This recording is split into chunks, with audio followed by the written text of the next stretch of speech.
de pauta. Presidente, só para pedir desculpas ao deputado Gilson, que eu interrompi de modo inadequado enquanto ele fazia a orientação. Ele foi um pouco provocativo, mas eu não poderia ter feito a interrupção dele. Tá? Ok, muito obrigado, deputado Orlando. Então, concedo a palavra ao relator da proposta, deputado Luiz Felipe de Orleans e Bragança, para proferir o seu parecer. Obrigado, presidente. Eu vou ler o relatório e também vou ler, na sequência, o voto.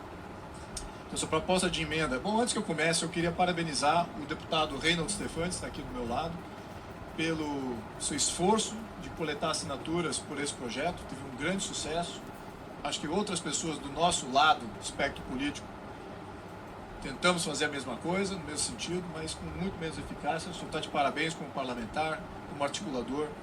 E parabenizo também pelo texto. De fato, é exatamente isso que o senhor mencionou. Coloca o Brasil em linha atual, com os freios e contrapesos existentes dos países envolvidos. Então, eu queria parabenizar o senhor deputado, antes que eu comece a leitura. Proposta de emenda à Constituição número 28 de 2024. Acrescenta o artigo 97A, parágrafo 4 e 5 da Constituição Federal de 1988 para estabelecer o julgamento e referendo de liminares pelo colegiado de tribunal, bem como criar hipótese de sustação de decisão do Supremo Tribunal Federal. Relatório. A proposição epígrafe, cujo primeiro subscritor é o deputado Reinaldo Stefanes, acrescenta o artigo 97A, parágrafo 4 e 5 do artigo 102 da Constituição Federal de 1988, com o objetivo de estabelecer o julgamento de referendo de liminares pelo colegiado de tribunal, além de criar hipótese de sustação de decisões do Supremo Tribunal Federal. Estes são os pontos da proposta. Exige que os relatores de processos em tribunais submetam imediatamente ao colegiado do tribunal as medidas cautelares liminares concedidas, para que sejam referendadas. Ponto número 2. Concede ao Congresso Nacional a competência para sustar decisões do STF que, segundo a avaliação das casas legislativas, ultrapassam o exercício adequado da função jurisdicional. Para sustar tais decisões, é necessário o voto de 2/3 dos membros de cada uma das casas. A suspensão seria válida por 2 anos, podendo ser prorrogada uma única vez por igual período. Caso o Congresso Nacional suste uma decisão do STF, o tribunal poderá mantê-la com o voto de 4/5 de seus membros. Em sua fundamentação, o autor defende que, ao estabelecer a inclusão automática em pauta do referendo liminar, a proposta harmoniza o princípio da proteção judicial efetiva com a duração razoável do processo, evitando que o tribunal demore em analisar a liminar exarada. Com relação ao outro ponto, o autor aduz que a PEC aprimora o sistema de freios e contrapesos, núcleo essencial da separação de poderes. A proposição está sujeita à apreciação do plenário, tramitando em regime especial. Esse é o relatório. Agora o voto do relator. Nos termos do artigo 202 caput do Regimento Interno, incumbe a essa comissão apreciar a proposta quanto à sua admissibilidade.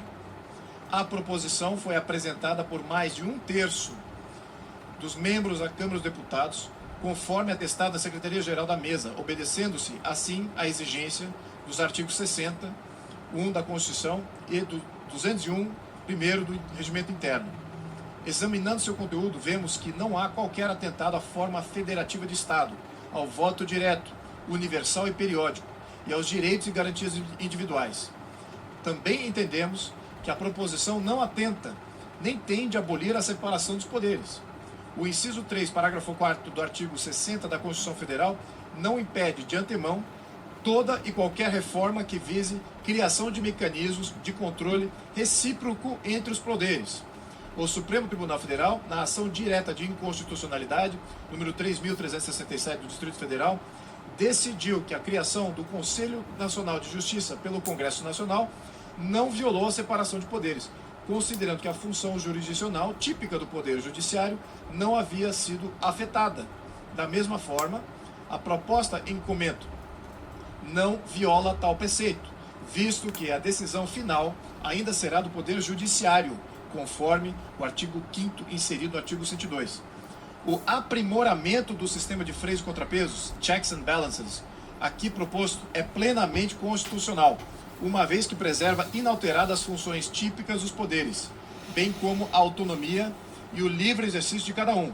Assim, portanto, foram respeitadas as cláusulas pétreas expressas no artigo 60, parágrafo 4 da Constituição Federal.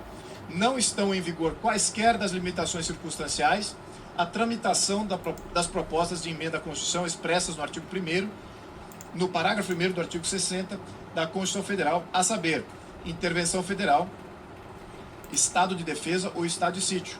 Não há vício de inconstitucionalidade formal ou material na proposta, bem como foram atendidos os pressupostos constitucionais e regimentais para a sua apresentação e apreciação. Finalmente, cabe observar que a comissão especial será o colegiado adequado para as discussões possíveis, sugestões de melhorias quanto ao mérito da PEC. Diante do exposto, manifesto-me pela admissibilidade da proposta de emenda à Constituição número 28 de 2024. Gostaria também, presidente, de acrescentar aqui um comentário com relação à harmonia dos poderes.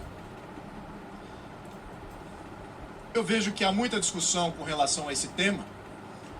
No entanto, o tema harmonia dos poderes está vinculado a outros temas também importantes.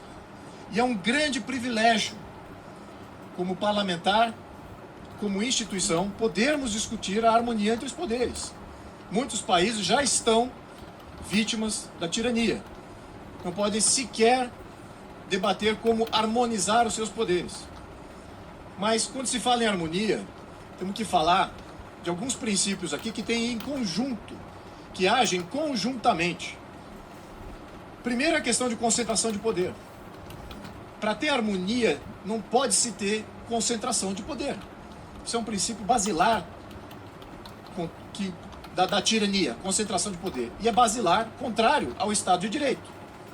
Então nós temos que debater sempre se está acontecendo concentração de poder ou não.